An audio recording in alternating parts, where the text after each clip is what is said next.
जिसके सर पे गुरु का हाथ हो उसे मौत भी नहीं छू सकती। इस वीडियो को पूरा एंड तक देखना।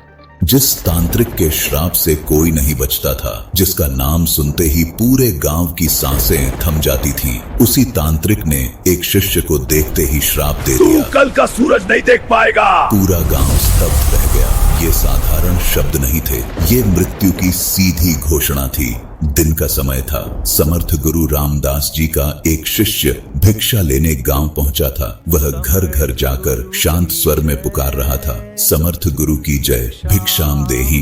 तभी एक दरवाजा जोर से खुला और बाहर निकला एक भयानक तांत्रिक, आंखों में क्रोध, स्वर में झर। वह गर्जा, मेरे द्वार पर आकर किसी और का गुणगान करता है, कौन है ये समर्थ? शिष्य ने बिना डरे उत्तर दिया, मेरे गुरु समर्थ रामदास जी, जो सर्व समर्थ हैं। इतना सुनते ही तांत्रिक का अहंकार भड़क उठा। वह क्रोध से कांप उठा और बोला, देखता हूँ कितना सामर्थ्य है तेरे गुरु में। और उसी क्षण उसने श्राप दे दिया, तू कल का उगता सूरज नहीं देख पाएगा। गांव में सन्नाटा छा गया। लोग फुसफुसाने लगे, इस तांत्रिक का श्राप कभी व्यर्थ नहीं जाता।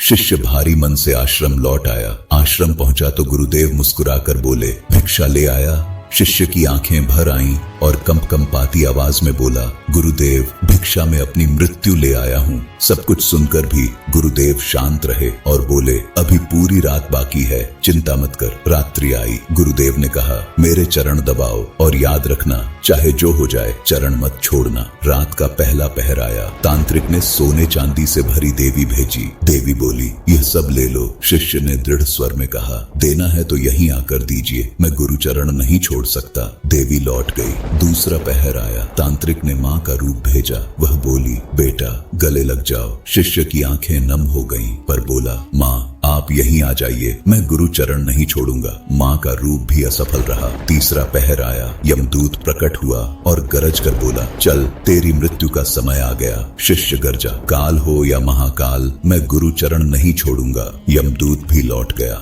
सवेरा हुआ। पक्षी चहचहाए, सूरज उगाया। गुरुदेव उठे और मुस्कुरा कर बोले, अरे तुम तो जीवित हो। शिष्य चरणों में गिर पड़ा और आंसू बहते हुए बोला, जिसके सिर पर गुरु का हाथ हो उसे मृत्यु भी छू नहीं सकती। तो भाइयों, गुरु की इज्जत करो, हमेशा उनके चरणों में ही रहोगे तो आपकी जिंदगी हमेशा खुशहाल रहेगी। ऐसे इन्फॉर्मेटिव कंटेंट्स के लिए मेरे चैनल को अभी लाइक करें, सब्सक्राइब करें।